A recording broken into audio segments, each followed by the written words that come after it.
Hello, Phil here from Wings of Pegasus and welcome to another analysis video. First of all, thank you everyone for the messages over the last few days requesting this video for tonight following the sad news that Bill Withers passed away last week. We're going to be taking a look at Bill live in 1973 performing Lean On Me, and we're going to get Bill up on screen. We're going to watch this all the way through and enjoy it and just get into the analysis afterwards.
We all need somebody to lean on me when you're not strong, and I'll be your friend.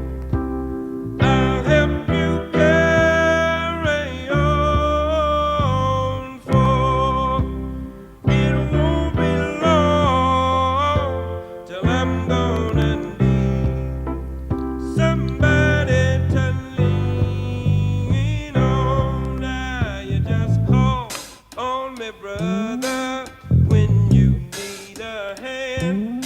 We all need somebody to lean on. I just might have a problem that you'll understand.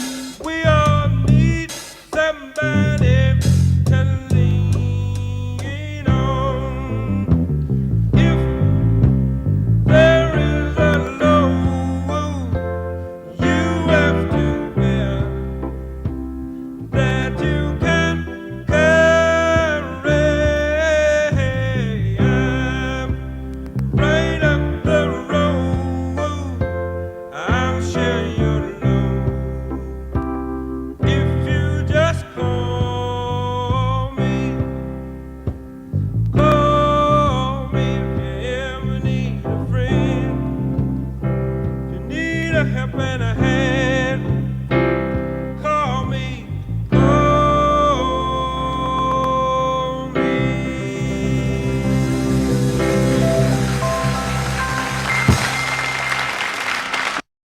And there we have it.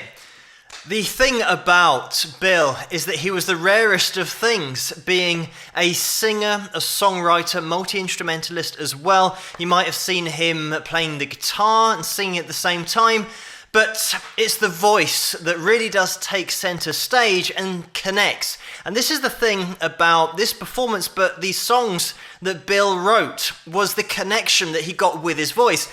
And a great example here, because it is so stripped back when we analyze this performance, just a piano and obviously that second bit of keys that does come in, and just a hi-hat on the drums and some subtle bass work going on. So there's not a lot in here. It is just Bill's voice, just on that pedestal, really got the spotlight on it. And this is the thing, that the voice is so good, it just draws you in. And obviously you're never thinking about pitch. The focus is always on the story of the song. And that's what the great songwriters and storytellers can do. You never ever question the quality of what you're listening to, because you're listening to the story of the composition. You really do get to appreciate that there's a lot of personal experience that Bill writes into his songs, and this is no exception, because he moved to LA in the mid-60s, and then he found that his old town in West Virginia had such a community spirit that wasn't in LA, and he did miss that, and it really inspired him to write this song.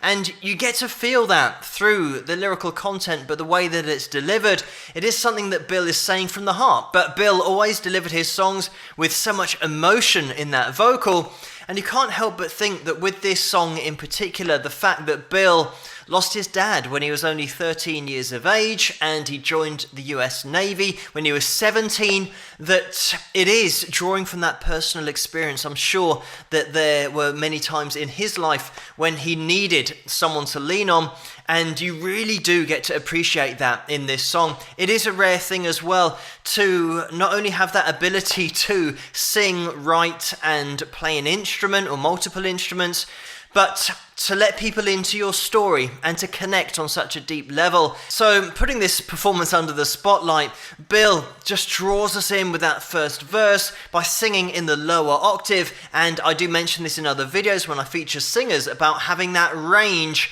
in order to take you to a totally different place, but also to have that dramatic effect of changing to an octave higher. And Bill, like I said, draws you in at the beginning of the song, but then hits you with that emotion in chest voice, just jumping up an octave. And he's got such great control of his voice as well, in order to just hit you with a straight note, pitch-wise, on the button, right between the eyes. And he can also hold those notes and add vibrato. And there is that expression because of the control of that stylization. But it's also that hint of rasp that he gets in his chest voice, and it is all in chest voice here. So when he leans into the sound, that's where you really get the connection with Bill and the emotion and that quality of his voice, that unique vocal tone that he had. All of Bill's songs were centered around melody, as well as having that lyrical content that you could connect with and relate to. We will be getting into the chords, but also the melody of this song and how it always feels like you're coming home, and that's something that Bill achieves so well in all of his compositions, but we will look at that in a second. And it's one thing to be a great singer and a great instrumentalist, it's a whole nother thing to be a great songwriter, and it's rare to have guys like this where it's all rolled into one. So we're going to do a very brief analysis of this song, but just going through the chords and the melody that Bill came up with to go over the top of those. We're in C here. Hopefully you can hear this okay. And we've got this run that happens on the bass slightly later on, but it's this. And that was a little run up into an F. Run back down to the C.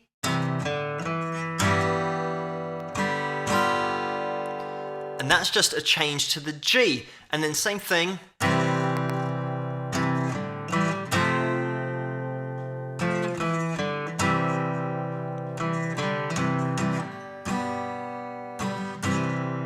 The important thing to mention about that whole progression we've just been through is where we end up on the G, which is carry on 4.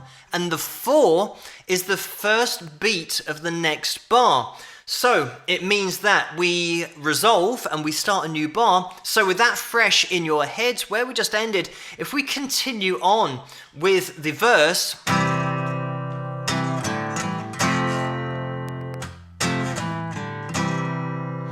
somebody to lean on. And here, the lean on isn't at the end of the bar yet. We've actually come in early, which means that musically what's happened is we've arrived back home earlier than we did the first time. And that's the way that it makes you feel. That is the effect that it has.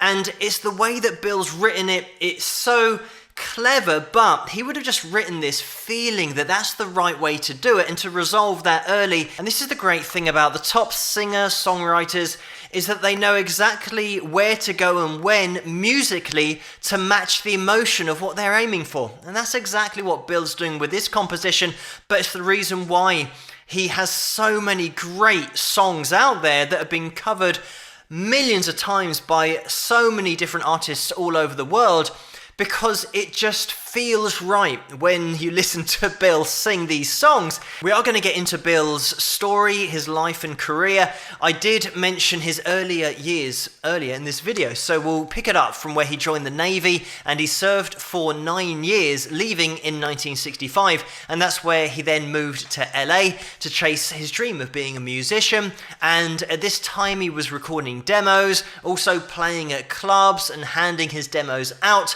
It wasn't until 1970 that his demo got a bit of interest, and so much so that he signed with Sussex Records. So getting into the recording of that first album, Booker T. Jones was the producer, and unfortunately the record label had some funding problems at the time, which meant that some of the sessions that Bill was involved with were delayed by 6 months while they sorted out those problems. But in 1971 they released Just As I Am, and that was a huge hit. It had Ain't No Sunshine on there as a single, which we all know was a massive hit in itself. And the interesting thing about that album is that Stephen Stills played lead guitar on it, and you can check out Stephen here independently somewhere on the channel if you want to check him out.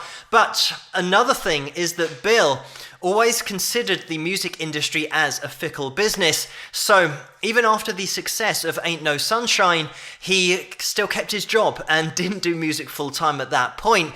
And the album was actually a picture, the cover was a picture of him at work with his lunchbox. So it shows you what kind of a guy Bill was, that he was just a normal guy and he didn't want to quit his job to give up that fundamental stability that he would have in his life to then put all of his eggs in the basket of the music industry. In 1972, he won a Grammy for Ain't No Sunshine, so it was massively popular, sold over 1 million copies. And then Still Bill was released in 1972 that had Lean On Me on that album.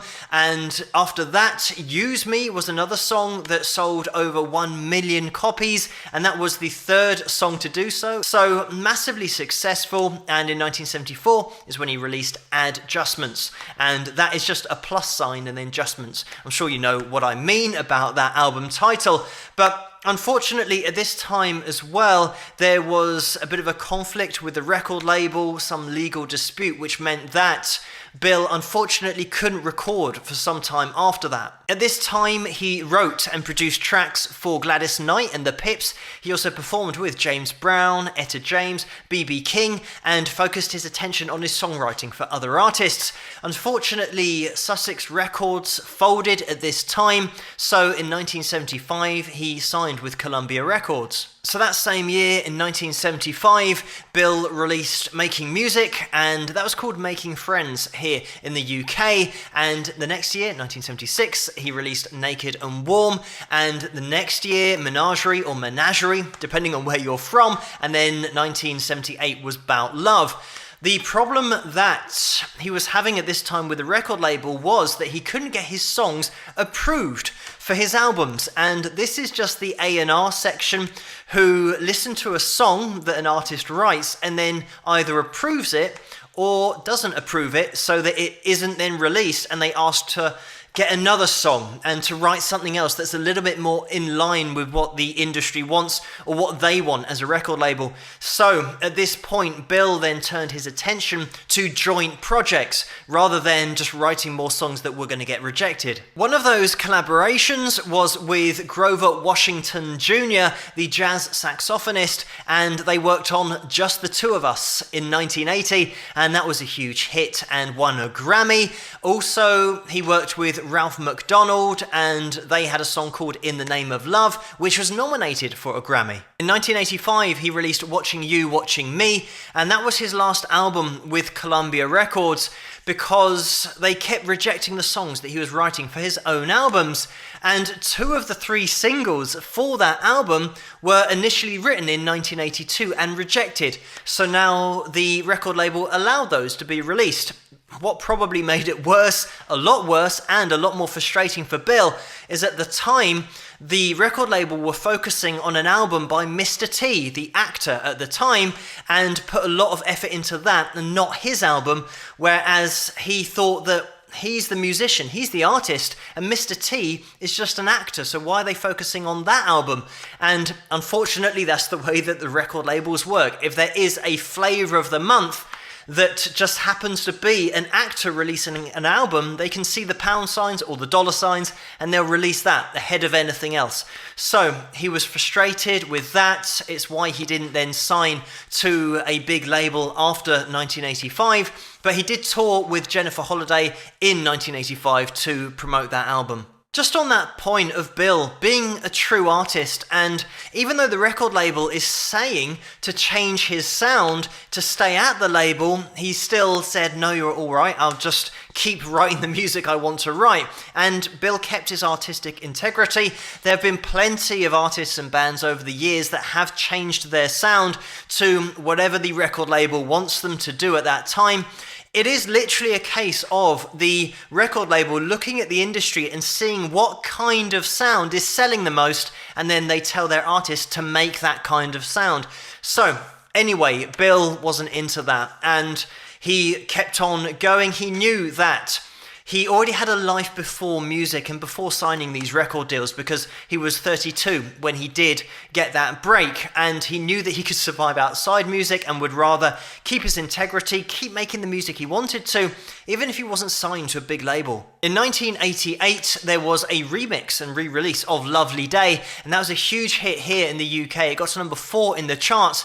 The original in 1978 got to number 7 in the charts, so it improved upon that. And in 1988, he won a Grammy for Lean On Me, and this was because of a re-release again. It was re-recorded by Club Nouveau. In 2005, he was inducted into the Songwriters Hall of Fame, and in 2006, he managed to get his hands on his own songs and his own tapes that he recorded over the years, and that was Sony that finally gave him back his own music. In 2007, Lean On Me was inducted into the Grammy Hall of Fame, and in 2015, he was inducted into the Rock and Roll Hall of Fame, and in 2015, the same year, was the tribute concert, which was the recreation of the 1973 Carnegie Hall live show and album that he did. But it's great to have a look back at Bill with his classic performance of one of his monster hits. He was one of those songwriters that was right up there with the best songwriters of all time, just had a natural knack for it, but also that ability to take it to the stage and perform it yourself, and that voice. Having the full package as Bill was is such a rare thing. It also strikes you how much of a down-to-earth guy Bill was throughout his career, not chasing the dollar signs, but just making the music that he wanted to. And if the record label didn't like that music, then he'd leave. And for me, that is what true artistry and true artists are all about. And Bill certainly was one of those. Thank you guys for suggesting this video for me to take a look at, and keep those suggestions coming in the comments below. Let me know what you guys think, and I'll see you guys at the next one.